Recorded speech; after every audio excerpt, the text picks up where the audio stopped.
Before the Buddha could have a fully purified heart, he had to build his parami, spiritual perfections. This was done from the virtue of Mahakaruna, supreme compassion. The Buddha saw sentient beings as his own children, like parents who see their children suffering and have to help them to be free from that suffering, and give support to them to have happiness, give them an education, knowledge, and for the children to be able to look after themselves. And if a child doesn't have wisdom and can't look after themselves, then the parents will be worried about them. The Samma Sambuddha, the perfectly self-awakened one, was worried about all living beings that were deluded in avijja, ignorance, in the cycle of birth and death, which is suffering. The mind being tricked by ignorance over and over again is born and dies, birth and death, continuously, repeatedly. At times it will be good, being born higher as a Dewa, divine being, then coming back down as a human being, then born lower than a human again. The Buddha had metta, goodwill, and compassion to build and develop his parami. This was the supreme compassion of the Buddha, boundless and incomparable. We may look after a family with children of 3 or 5 members, and it's difficult and hard already. Or in the present day, even to look after only one child is hard. But the Buddha saw countless living beings as being his own children. The Buddha had supreme effort and diligence to build his parami until it was completely full. The Buddha was willing to endure births and endure deaths. He was willing to sacrifice for the benefit of others and went through all sorts of suffering, troubles and difficulties, up until the Buddha could attain to becoming the Samma Sambuddha. This came from the Buddha's supreme compassion, which was unequaled and boundless. So we can recollect this in English, so that it's brought deep into our hearts and we can feel that the Buddha had supreme compassion that was unequaled. We praise the Buddha like a tiny bird that chirps into the boundless universe. We recollect the Buddha's supreme compassion, supreme purity, and supreme wisdom, and we have rapture arise. The Buddha's supreme wisdom was incredibly sharp. There was none in the 3 realms of existence that could overcome and be victorious against ignorance. It was only the Buddha who could win out over ignorance. The Buddha had trained in a high level of samadhi, concentration, for an incalculable number of lifetimes. And in his last life, the Buddha developed samadhi, and in no long time he attained to the highest level of samadhi. He used the strength of this high level of samadhi and the parami he had to enter into the aspect of wisdom. From the Buddha's samadhi that was complete and proficient, he contemplated with wisdom all night until the next morning, from 2 a.m. up to 6 a.m. for those 4 hours, about paticca samuppada, dependent origination, contemplating it forwards and backwards. Avijja conditions sankhara, sankhara conditions vijnana. He contemplated the Dhamma. The Buddha said that those with refined wisdom were able to contemplate the Dhamma. They could see into causes and conditions. And with the Buddha's mind that was still and very peaceful, he could see that phenomena was dependent on conditions for it to arise. There's no self in reality. But if the mind doesn't have enough peacefulness, then we'll see these phenomena as being a self, as us. There is a sense of being us. The defilements are us. Even if there are no defilements present, we think it is I who doesn't have defilements, so there is still a sense of self. But the Buddha had wisdom that he could overcome ignorance. He saw it as being just phenomena, phenomena as being simply phenomena. There is no being, self, I or other. There is no me or them. There is no one. The Buddha attained to enlightenment, attained to becoming a Samma Sambuddha. This Dhamma was something incredibly refined. So we have to build our own barami. We recollect the Buddha's virtues. We develop samadhi, we develop mindfulness, until our mind is peaceful. As for the meditation repetition, some mentally recite Butto, Butto, Butto, or use Butto Arahang, Arahang Butto, or Buddhang Saranang Gacchami.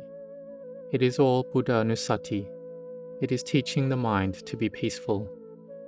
Or we recollect it in English, like I have mentioned, and we follow and contemplate the Buddha's virtues, and our mind is at ease. We bring it up often, and we are aware of the in-breath and out-breath. We establish our mindfulness in the present moment. This is building good karma. It is kusala, goodness, skillfulness. Because for karma, there is the karma that is kusala and akusala, good and bad. And karma is the process that conditions and creates our lives.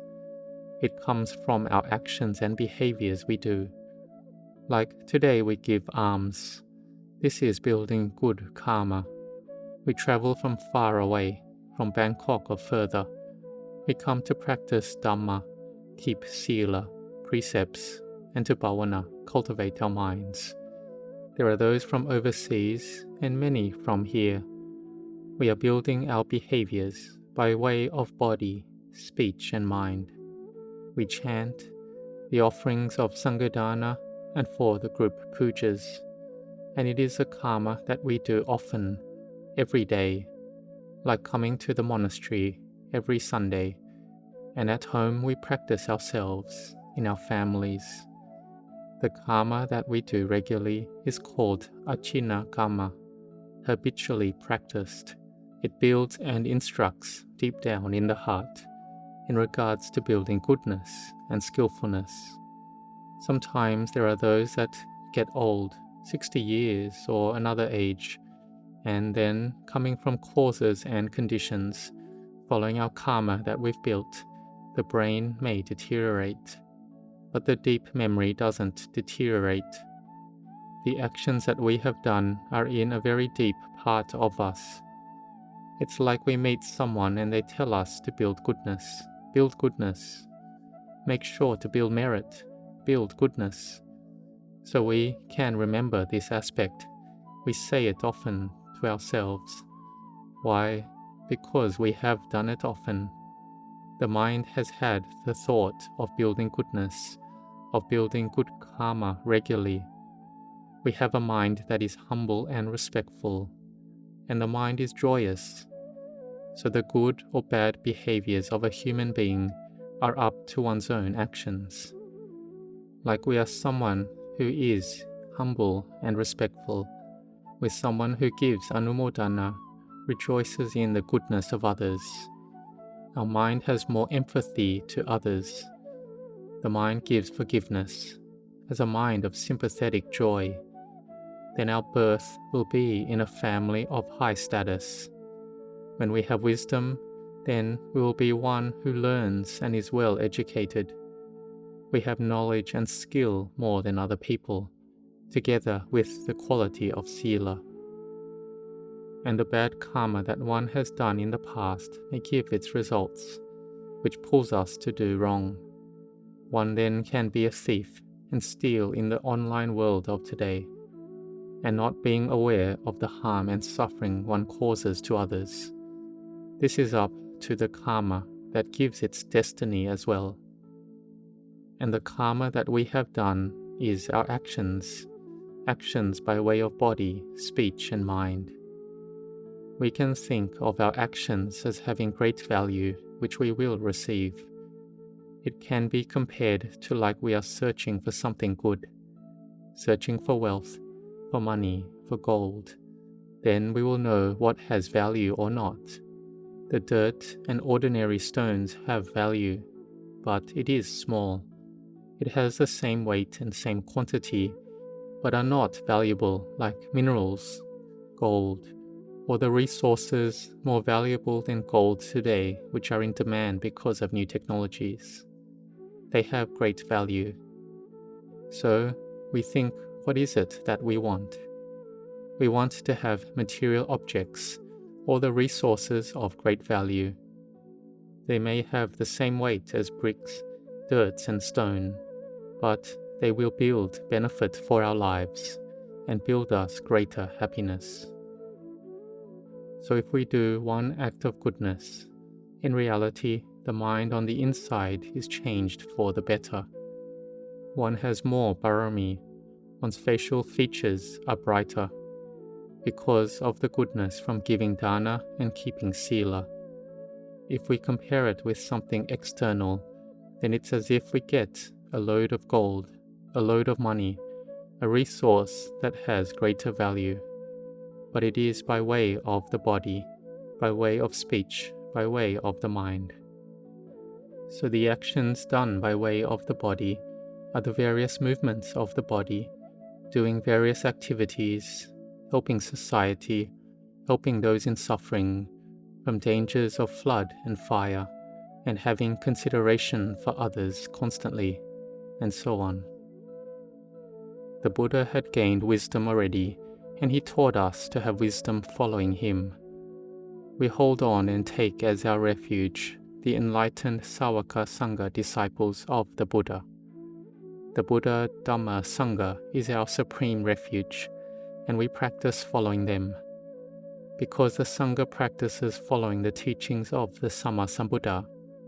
When we practice following the Sangha, then we are practicing the teachings of the Sammasambuddha, and ultimately there will be a Sangha arising in our heart.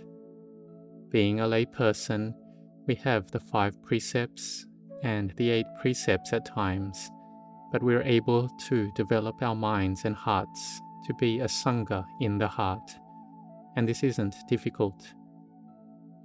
Whatever we have a sense of self over, we contemplate it continually. What really is this body of ours?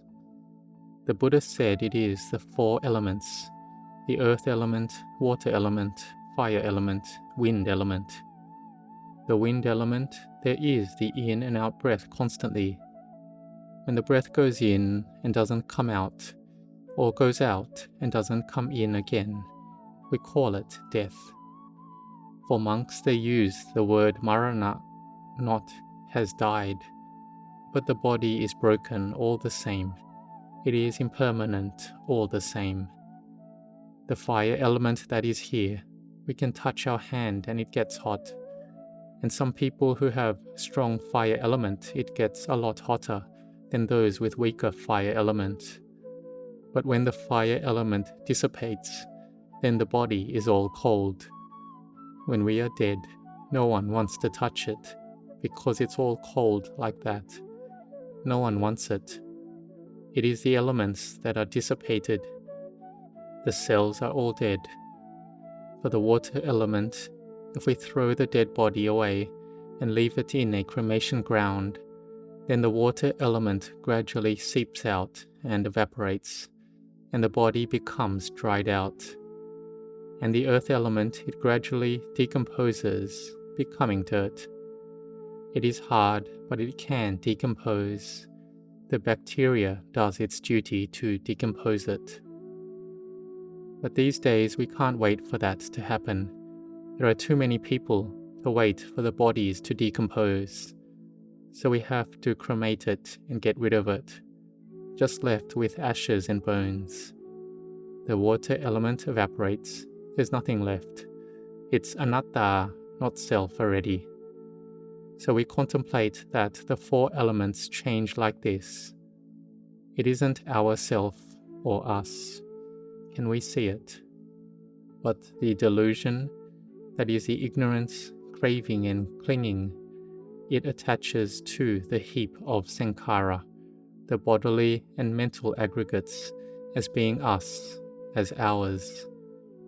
And so this is the cause of suffering to arise, the cause that greed, anger, delusion arises. So the Buddha taught us to let go of this sense of self, to change to a new view, to have metta to each other, to be generous, to give others freedom from fear, and to have wisdom to know in time the form, feelings, perceptions, mental formations and sense consciousness, to know rupa and nama, material and mental phenomena. The mind learns and understands through sila, samadhi, panya, morality, concentration, wisdom. This is walking the Noble Eightfold Path. Like we are sitting here, we have sila already. We have dana and sila, and we are bringing up mindfulness. We listen to the Dhamma, we gain Dhamma, and we contemplate to have wisdom arise, and we begin to understand. This is how we learn and have Dhamma arise. In the beginning, we have the Triple Gem as our refuge, Buddhaṃ Saraṇaṃ Gacchāmi. We have the Buddha, Dhamma, Sangha as our highest refuge, our most supreme and excellent refuge. We have our heart to attach to the Buddha first, to give homage to him. We recollect the Buddha's purity and incline ourselves to practice following him. Venerable Ajahn Chah said for us to incline our hearts to go find the Buddha, Dhamma, Sangha, and then we will gain knowledge. Like we are learning what the teacher is teaching us. Our mind is interested to learn about it, and it inclines to those teachings of the teacher. The child inclines to the teachings of their parents and practice following that, and then they will get good things from that. Because we don't yet have goodness, so we must incline our minds to find someone who has goodness, and then we will get that goodness following them. And it comes from practice. And so we have to be determined and gather up our strength of mind and heart. We build good karma and give up the bad karma. And then we will get happiness and growth in the Dhamma in this life and the next life. Because that which we do, the good or bad karma that we build, will follow us to give results to us. We die, and having merit following us, we may be born again as a Deva, and then being born as a human, following karma. And if we are born as an animal, even if it's suffering and difficult, but by having built good karma, then the good karma will follow us and promote and support us there as well. So let us take this to contemplate and abandon the bad deeds, cultivate goodness, and purify the mind. Just build good karma and give up bad karma, and then we'll have happiness in this life and the next life. May you grow in blessings.